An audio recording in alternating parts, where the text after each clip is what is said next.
Welcome to Lost Relation Chronicles. My name's Jeremy. I'm 54 years old, and I've been married to my wife Lauren for 25 of the 28 years we've been together. We've got two amazing kids. Our son Dylan is 21, and our daughter Victoria just turned 18. Both are off at college now chasing their dreams, and Lauren and I couldn't be prouder of the life we built together. We met in college. She was this bright-eyed creative art student who always had paint under her nails and this infectious laugh that just stuck with you. I was studying business, more of the buttoned-up, practical type. I remember the first time I saw her. She was sketching in the student union, sitting cross-legged on a couch with headphones in. I walked past her 3 times before I had the nerve to say something. "Hey," I said, trying to sound casual. "You always draw strangers without asking." She looked up at me, grinning. "Only the interesting ones." That was the beginning of everything. After we graduated, we didn't waste much time. We got married, rented a tiny apartment, and started figuring life out together. It wasn't easy. We were broke most of the time, eating boxed macaroni and stressing about bills.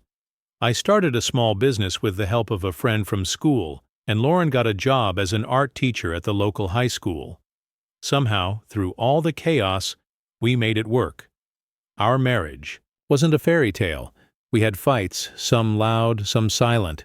There were weeks we barely had the energy to talk, let alone connect the way we used to. But we never gave up. At least I didn't think we did. Then around year 10, something happened that nearly broke us. Lauren sat me down one night after the kids were asleep. I remember the look on her face, tight, pale, like she hadn't slept in days. "I have to tell you something," she said, her voice trembling.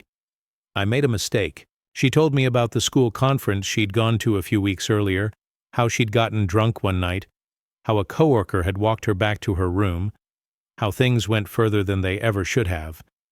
She cried as she said it, her hands shaking in her lap. It was one night, Jeremy. Just one, and it meant nothing. I swear I felt sick about it the moment it happened. I don't remember what I said at first. I just sat there staring at the wall behind her. My chest felt hollow. Dylan had been sick that week. I was home wiping his nose, heating up soup while the woman I loved was. "You should have told me the second you got home," I finally said. "I wanted to," she whispered, "but I was scared. I was so scared I'd lose you." It was the darkest time in our marriage. We tried counseling. I slept in the guest room for a while. For months, I couldn't look at her without seeing the worst version of us. But I kept thinking about who we were, who she was before that night. People make mistakes, right? I'd seen friends get divorced for less, but I wasn't ready to throw everything away. Eventually, I forgave her, or at least I told myself I did. Over time, we started to rebuild. We focused on raising our kids, on healing. We didn't talk about what happened much after that. It just became this unspoken scar between us. Faded, but always there. The years went by, our kids grew up. Business was good. Lauren got promoted, started running the art department. Life settled into a rhythm. It wasn't always exciting, sure, but it was stable. We had our rituals: Friday night pizza, summer trips to Cape Cod, our anniversary dinners where we dress up and pretend to be strangers meeting for the first time. The passion wasn't always what it used to be, but that's normal, right? After 2.5 decades, no one's tearing each other's clothes off every night. Still, we held hands at movies, kissed goodbye in the mornings. We laughed. We still laughed. We had date nights. We made time. We enjoyed each other's company.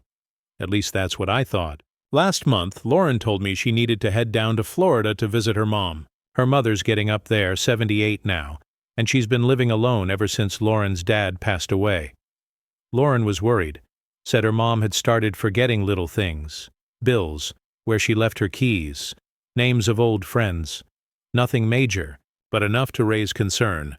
"I just think I need to be there for a bit," she told me one evening after dinner, her hands cradling a mug of chamomile tea. "Help her get things in order. Maybe talk to her about downsizing or assisted living. I don't know yet." I nodded. "Of course, you should go. 2 weeks, right?" She gave me a small smile, the kind she always wore when she was touched, but trying not to show it. Yeah, just 2 weeks. I'll call every night. I kissed her forehead. Tell your mom I said hi, and that was that. I didn't think twice about it. She packed a suitcase, double-checked her flight info, and left on a Tuesday morning. I watched her disappear through airport security, waving back at me with that same familiar, comfortable affection. For the first few days, everything seemed normal. We talked at night. She told me about how cluttered her mom's place had gotten, how they were tackling one room at a time. I found an entire box of VHS tapes labeled murder. She wrote important. She laughed over the phone. Sounds like your mom. I chuckled. Don't throw those out. I want to know who killed who. Life at home was quiet. Dylan and Victoria were away at school, so it was just me, the dog, and the kind of silence that creeps into a house when you've been used to someone's footsteps for decades. Then, on the second Friday she was gone, I got a call from our health insurance provider. Routine audit, they said. Nothing to worry about, just a couple of old claims they needed to verify. Mr. Daniels, the rep began in a chirpy professional tone, we're just following up on a claim dated 3 months ago, processed under your family plan. It looks like there was a clinic visit on July 11th at Riverdale Medical. Do you recall that appointment? Riverdale? I asked, confused. That's not her. Usual place. What was the appointment for? There was a pause as she checked her notes. It looks like it was for a prescription, a Zithroic. That didn't ring a bell. What's that for? She hesitated, then answered like she was reading from a script. A Zithroic is a commonly prescribed antibiotic, often used to treat bacterial infections including chlamydia. My heart stopped. I gripped the edge of the kitchen counter. I'm sorry, what? She repeated it, even spelled it out like that would somehow make it easier to hear. That's got to be a mistake, I said, already hearing my voice rise. I understand, sir. That's why we're confirming the information. It was listed under a dependent on your plan. The appointment was made in person. We just need to verify. I've never had an STI, I said, cutting her off. Never in my life. She went quiet for a moment, then said, Would you like to dispute the claim formally, sir? Yeah, I would. We ended the call. I stood in the kitchen with the phone still in my hand, the soft hum of the refrigerator suddenly sounding like static in my ears. I stared at the date, July 11th. Lauren had said she was going to meet a friend from college that weekend. She left Saturday morning and came back Sunday night. I hadn't thought anything of it. Hell, I encouraged her to go. You don't get to see your friends enough, I told her. But now this. Why would Lauren need antibiotics for chlamydia? Why go to a clinic in the next town over? Why not a regular doctor? My stomach twisted as a thought formed, slow, unwelcome, but impossible to ignore. I've never been unfaithful to Lauren. Not once. Not ever.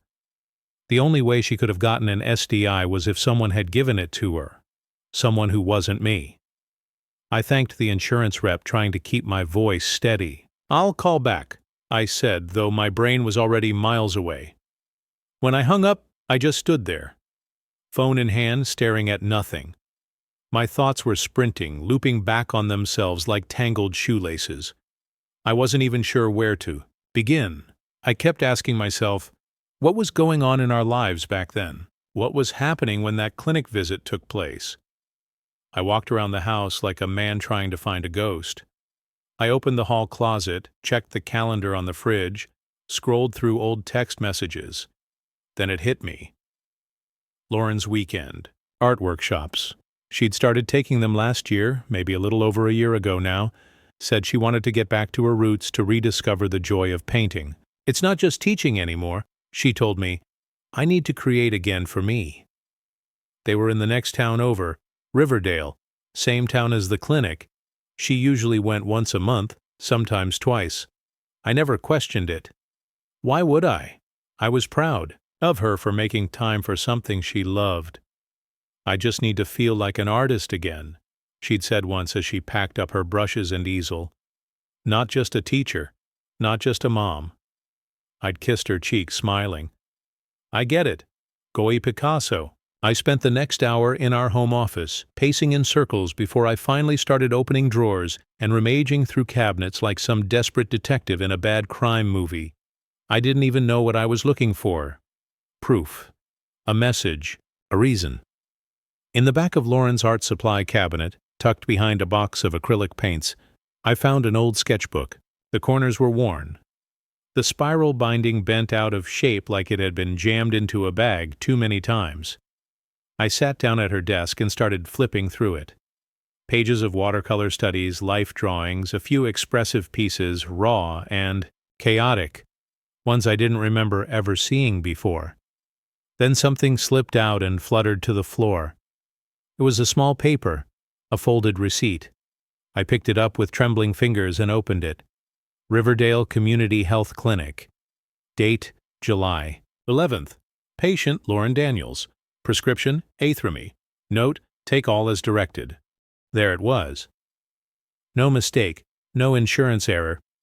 It had happened. She had gone to that clinic on that date and been treated for chlamydia, and she never told me. My heart was pounding so hard I could hear it in my ears. I stared at that receipt like it might offer an explanation if I looked long enough. We'd been intimate that month. Several times, in fact, there had been a weekend getaway to the lake, just the two of us trying to rekindle things after months of stress. I remembered lying next to her under that old quilt, holding hands in the dark. I remembered thinking, we're going to be okay. And all the while she never once suggested I get tested, never said a word. What did that mean? Was she hoping I wouldn't notice? Did she think it would just go away? Or worse, had it happened more than once? I spent the next few days spiraling, trying to remember every detail of that time. Our daughter Victoria had been having a rough go of it then, struggling with algebra, dealing with some kids who were making her life hell at school. It felt like Lauren and I were constantly butting heads about how to handle it. I was the tough love guy. She was the gentle support type. It caused more than a few arguments. We were stressed, no doubt, but I'd assumed we were just tired parents trying to do our best. Then another thread pulled loose in my mind. Jordan, my best friend Jordan, had been coming over a lot back then. His marriage to Sophia was falling apart. Every week seemed to bring a new fight, a new reason for him to crash at our place for a couple of hours, shoot the breeze, decompress. He was family to me. We've been friends since college, the kind of friend who helped you move without asking for pizza, who stood by you at your wedding and helped you build your deck in the summer. But now thinking back, there were days I come home early from a client meeting and find him already there. "Oh, I was just helping Lauren with the Wi-Fi," he'd say, shrugging. "Your router's a piece of junk, man," or she needed help fixing the window crank in the upstairs bathroom. He'd wave it off, just being helpful, just stopping by sometimes. Sometimes he'd be there when I wasn't, just to help Lauren with house projects or computer issues. I never thought anything of it. Why would I? Jordan was my best friend since high school. We'd been through everything together. Crappy teenage jobs, college, heartbreaks, weddings, funerals. He was the best man at our wedding. He gave a damn. Good speech, too. Funny, heartfelt, a little drunk by the end. But that's Jordan. He's the godfather to our son. For Christ's sake, he's Uncle Jordan to both of our kids. Hell, I've called him my brother more times than I can count. I trusted him with my life. So no, I never suspected a thing. Not until I started connecting the dots. After I found that receipt from the clinic, I couldn't sleep. My mind was looping constantly, rewinding old conversations, half-remembered moments. I needed answers, or at least clarity, some way to make sense of what I was feeling. We keep all our family photos organized by year on the external drive Lauren insisted we get. After the cloud fiasco back in 2018, I sat down at my computer. Late one night, opened the 2020 and 2021 folders and started clicking through barbecues, pool parties, birthdays, just life. Jordan was in a lot of them. No surprise there. He was always around, but with my new lens, everything looked different. There was one from Victoria's 17th birthday. We had a backyard setup with fairy lights and a fire pit. In the photo, Jordan's standing next to Lauren, his hands on the small of her back, just barely. They're both laughing at something out of frame. It could have meant nothing, but it didn't look like nothing. Not anymore. There were others. Christmas dinner, a summer beach trip, always close. His hand brushing her shoulder, her leaning toward. Him just slightly. Always subtle. Always excusable. And then I thought of something that hadn't crossed my mind until then. Social media. I logged on to Facebook. Jordan's account was still public and scrolled through his posts. The man liked to document his life, especially when he was traveling for work. And that's when it hit me like a punch in the gut. Several of his posts, photos, check-ins, on the road again, captions were from Riverdale. The same weekends Lauren was supposedly away for her art workshops. I started comparing dates. July 11th, Jordan posted a picture of the downtown Riverdale brew pub with the caption, "Client meetings all day, earned this pint." Lauren was at her workshop that weekend, August 8th. He posted a selfie in front of some mural in Riverdale. "Artist life," he wrote. Ironically, Lauren was gone again. 6 times. 6. All lined up perfectly with her supposed weekend getaways. Once could be a fluke, twice, maybe bad luck, but 6. 6 wasn't a coincidence. It was a pattern, a very deliberate one. My stomach felt like it was folding in on itself, but what made me want to throw up was what came next. A question I didn't want to think, didn't want to say out loud. What if Dylan isn't mine? Our son was born years before all this. Back when we were still in our 20s, Lauren and Jordan had already been friends then. Close friends. I remember joking back then about how they always got along too well. What if it started earlier? What if this affair wasn't a one-time mistake? Or even recent? The idea made me dizzy. I told myself I was being paranoid, dramatic, ridiculous. But I couldn't shake it. It was there now, living in my chest like a tumor. That night after Lauren went to bed, I went online and ordered a DNA test kit, the kind you can do at home with cheek swabs and a barcode. Took me less than 5 minutes. A couple days later, it arrived in a discreet white envelope. I sat with it on the kitchen counter for hours, just staring at it. Eventually, I went into Dylan's old bathroom. He hadn't taken much when he left for college. Said he liked buying fresh stuff, but his old toothbrush was still in the drawer, a bit dusty but sealed in one of those plastic travel tubes. I read somewhere that DNA can survive on a toothbrush for months, maybe even years, depending on the environment. He left it behind when he went to college. That old toothbrush sat in the drawer like a forgotten relic of childhood. Blue handle, frayed bristles, still faintly minty if you sniffed close enough. I sealed it in the sample bag, labeled it, then dropped the envelope off at the post office like I was mailing a piece of my soul. The wait was agony. Lauren was still in Florida, doting on her mom, sending photos of sunlit porches and blooming hibiscus bushes, acting like everything was normal, like nothing had happened. Meanwhile, I was living in a mental crime scene, walking through every moment of the last 5 years with a flashlight and suspicion. I needed more. So I reached out to Sophia. I called under the pretense of catching up, hoping to nudge open a few old doors without sounding alarm bells. "Hey, Sophia," I said, trying to sound casual. "It's been forever, just thinking about the old gang. How's everything going?" She was surprised but pleasant. "Jeremy." "Wow. Yeah, it has been a while. Things are okay, you know. Busy as usual. The kids are chaos, but we're managing." I tried to sound breezy. "Remember back when we used to do those double date game nights, man? Feels like a lifetime ago." Sophia chuckled. "Oh God, yes." Before everything got so grown up and messy, and there it was, a door cracked. I hesitated, then leaned into it. "I was just thinking about that time like a couple years ago. What were you and Jordan up to back then?" She sighed. That was actually kind of a tough stretch for us. I stayed quiet, just letting her fill the silence. He was traveling a lot for work, some kind of leadership workshops or strategy retreats, whatever they called them. Always in weird places. Riverdale mostly. Riverdale. I felt a chill run down my spine. Sophia continued. He'd come home late, glued to his phone, said he was under pressure. Honestly, I thought he might be cheating on me at one point. He got so secretive. My throat was dry. Did you ever confront him? Yeah, a few times.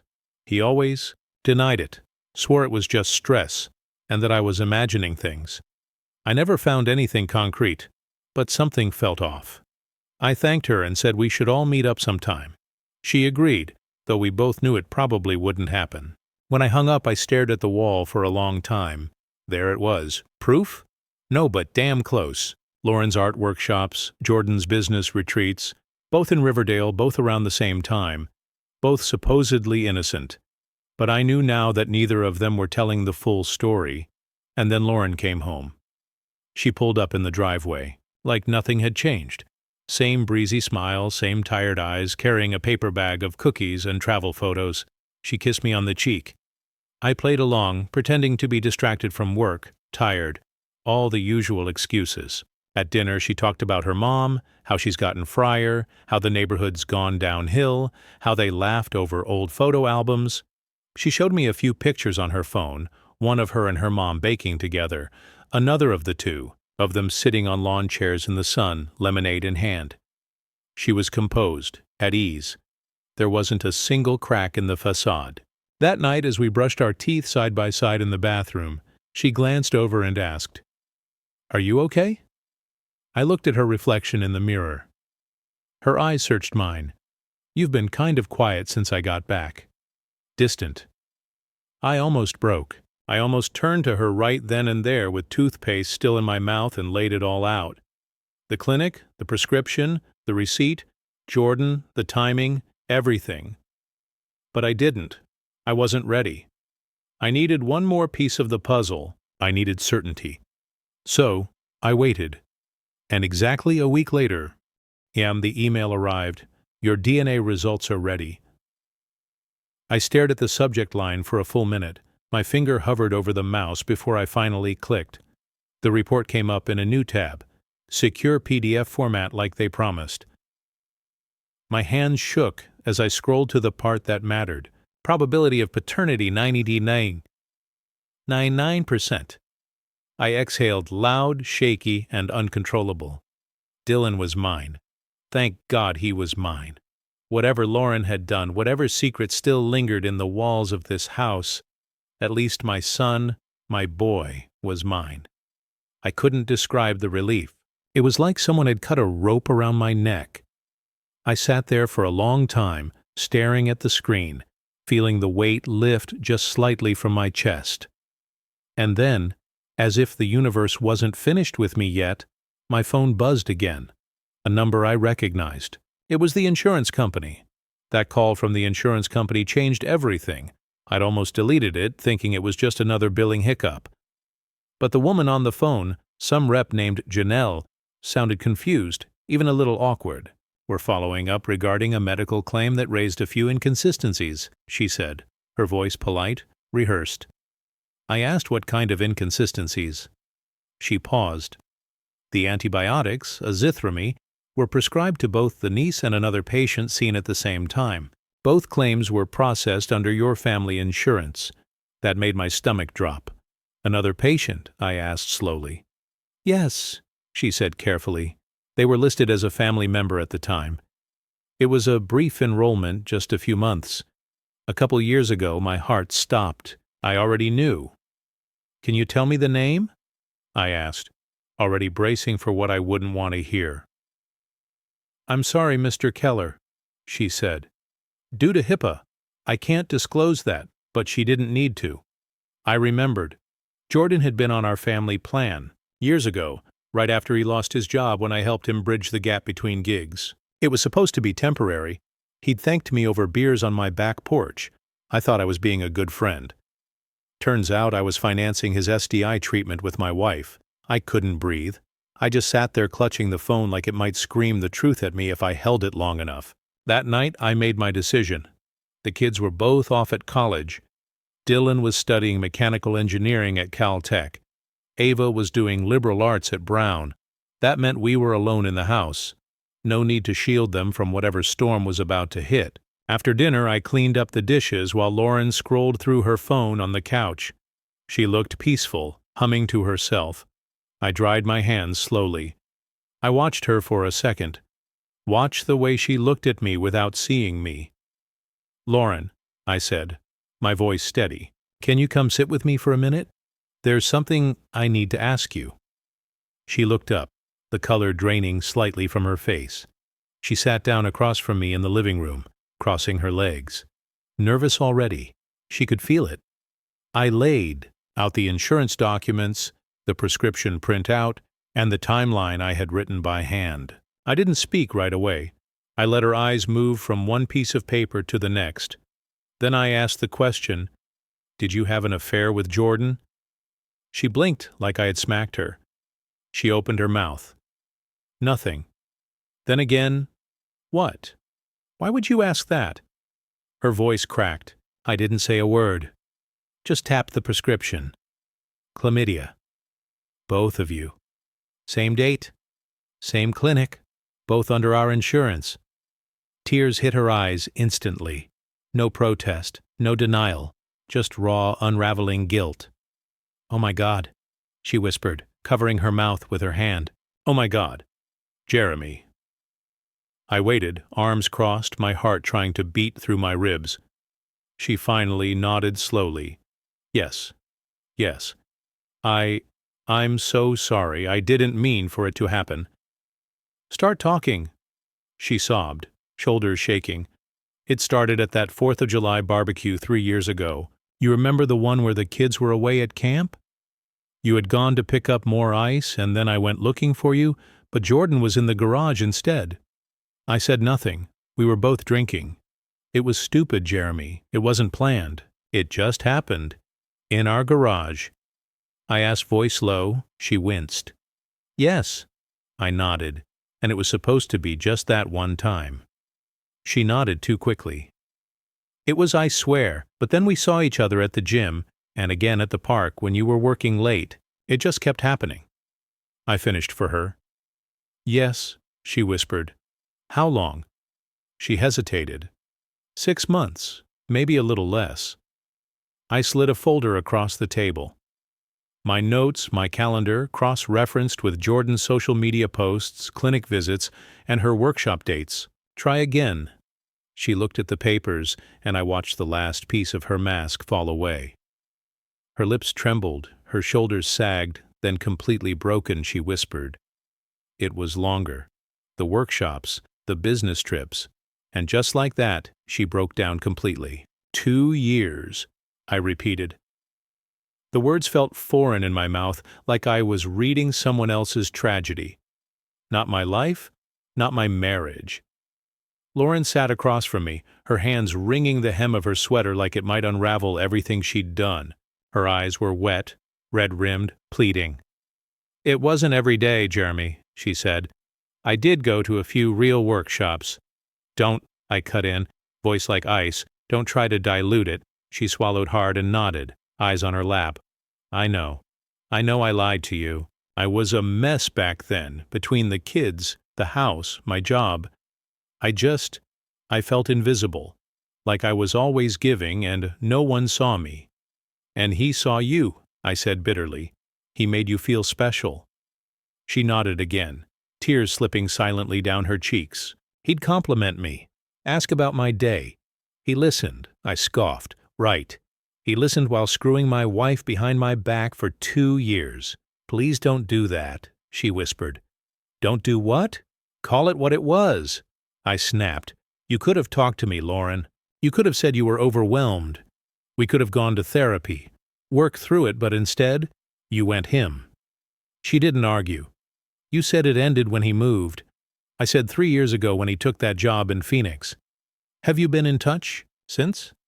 The silence that followed was louder than any answer she could have given. "Lauren, just a few texts," she admitted. "Here and there. Birthdays? Holidays? Nothing physical, but emotional," I said. "Still part of you. Still in your phone." She didn't deny it.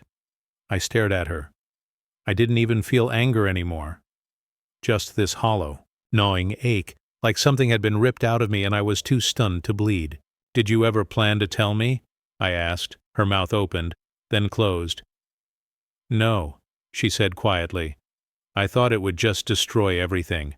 I thought it was better to protect you." I stared at her in disbelief. "Protect me?" I repeated. "You weren't protecting me, Lauren. You were protecting yourself. Protecting your secret, your image, your comfort. Not me." She looked down, ashamed. "I didn't want to lose the family. You should have thought about that before you put my health at risk." She looked up, shocked. "What? The STI? Lauren, you never told me. You never even suggested I get tested. You were sleeping with both of us, and you let me walk around thinking everything was fine." Her face twisted in horror. "I swear we used protection most of the time. Only once did we mess up, and when we both got symptoms we panicked. We went to that clinic together." "You both used our insurance?" I said. She nodded miserably. "I didn't know what else to do. I was terrified, and you still didn't tell me. I swear I didn't sleep with you until after I finished the antibiotics." "That doesn't make it better." I exploded, finally standing. "You should have told me the next day." The second you knew, she stood too, arms shaking. "I didn't want to lose everything. I didn't want to lose you." "You already had," I said quietly. "You just didn't know it yet." And then I walked out of the room. I sat in the backyard until well past midnight. The porch light behind me flickered, and I could hear her crying inside.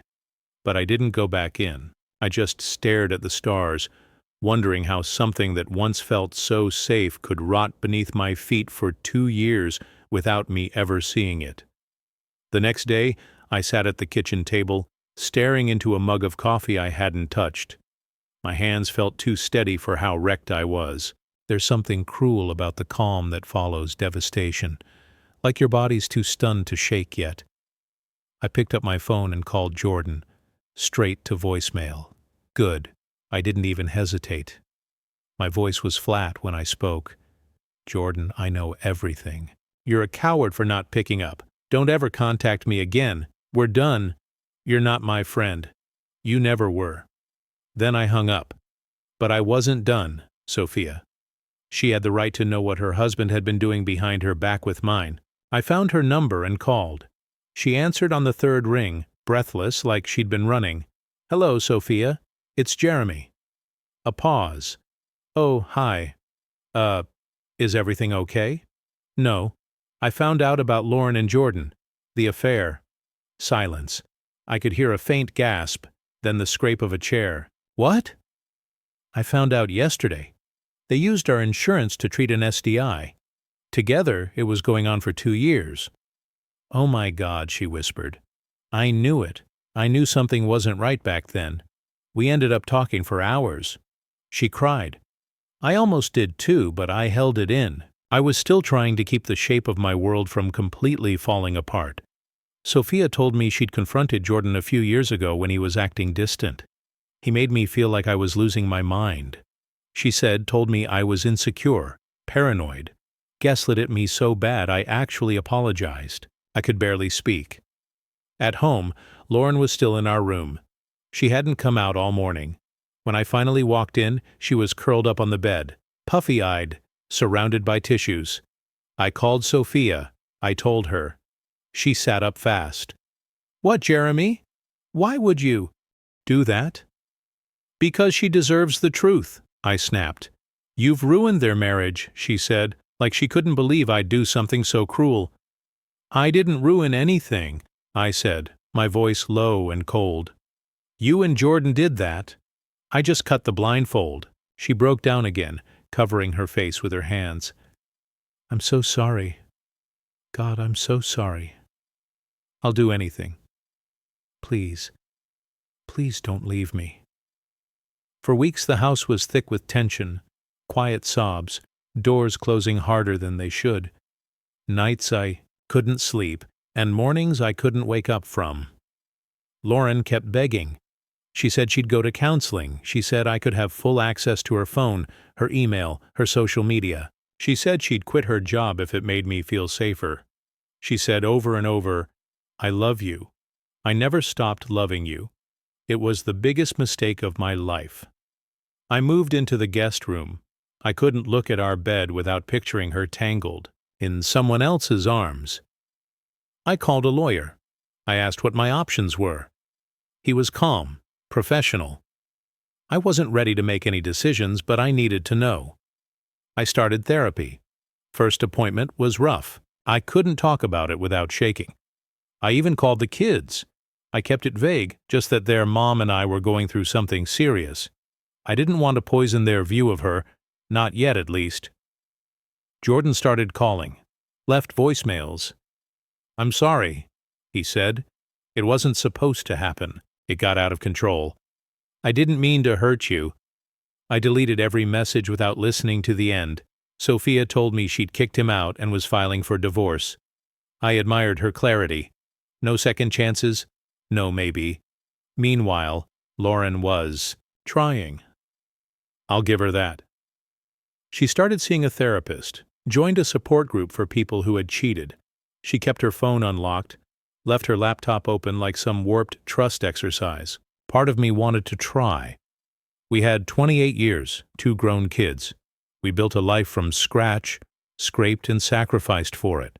Walked through deaths, job changes, first apartments, and Sunday dinners. Was I ready to throw all that away? Some days I thought I wasn't. But then always I remembered the clinical visit, the STI, the 2 years of lying, the art workshops that never existed. There were nights, still are, when I'd sit in my new kitchen sipping tea or bourbon, and remember moments that felt like cornerstones of my life. Our first apartment, the day we brought Dylan home, Victoria's first ballet recital, the time Lauren danced barefoot in the living room while I strummed that old acoustic guitar. And now those memories feel contaminated. I think what haunts me most is the quiet betrayal. The times I was home helping Victoria with her algebra while Lauren was slipping into a hotel room with Jordan. The moments I looked across the dinner table, smiled, and thought were solid when in reality I was the only one still holding on. It was never loud, never a fight. It was the slow erosion of truth masked behind art workshops and kisses goodbye. In the end, it all came down to one question. Could I ever trust her again? I sat with that for weeks. Every time she came into the room, every time I saw her crying or writing in one of those recovery workbooks, every time she asked if I wanted to sit down and talk, I asked myself, can I trust you again? And eventually, the answer was no. A month after I discovered the affair, I filed for divorce. Lauren begged me to reconsider. We can fix this, Jeremy. Please, we still have so much life left. I shook my head. You chose someone else for 2 years, Lauren. That's not a mistake. That's a second life. Tears streamed down her face as she whispered, I didn't know how to come back from it. I didn't know how to tell you. I thought I was protecting you. No, I said quietly. You were protecting yourself. I've lived in the dark long enough. I'm done. The divorce was finalized a month ago. We had to sell the house, the same one where we'd raised our kids, hosted holidays, repainted rooms together like it meant something. It was paid off. We split the equity down the middle, clean and personal. I moved into a smaller house near my business, modest, but mine. I'm still adjusting. There are moments when the silence in this place feels deafening, but there are also moments when it feels like peace. I talk to Dylan and Victoria regularly. They've been incredible through all of this. I kept the details vague. Didn't want to taint their view of their mother. Not entirely, but they're smart kids. They know something changed. Dylan's set to graduate next spring. Engineering degree. Proud doesn't even scratch the surface. Victoria is thriving in her sophomore year. Loves her psychology classes. She calls me once a week without fail, sometimes just to tell me about a professor she likes or a song she's stuck on. She says, "You sound better, Dad. Lighter." And I am. As for Lauren, she got a new place about 30 minutes from where we used to live. She's dating someone now. Not Jordan, someone from her so-called art circle. Fitting, I guess.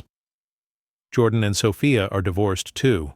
He moved back to our hometown a few months ago, but I avoid the places he might show up. We shared too much history to ever pretend we didn't, and too much betrayal to ever pretend we still could. Sometimes late at night, I wonder, did I do the right thing? Marriage is about forgiveness, isn't it?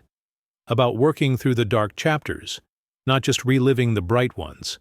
But then I remind myself, marriage is also about honesty, about respect, and Lauren broke both. Once trust is shattered, it doesn't come back the same. You can try to glue it together, but the cracks will always show. You'll always wonder when the next lie is coming. So, here I am, 54, single, rebuilding. It's not the life I thought I'd be living at this stage, but it's the life I've got. And strangely, it's starting to feel like mine again. I'm reconnecting with friends I'd pushed aside during the marriage, the ones I used to laugh with, fish with, play cards with. I'm focused on my business. I'm walking more, eating better, and most importantly, I'm figuring out who I am without her. Because sometimes the bravest thing you can do is walk away from something that's hurting you, even when part of you still loves it, even when that something is 28 years together reduced to ashes. Dear listeners, please share your thoughts in the comment section below, and don't forget to like, share, and subscribe.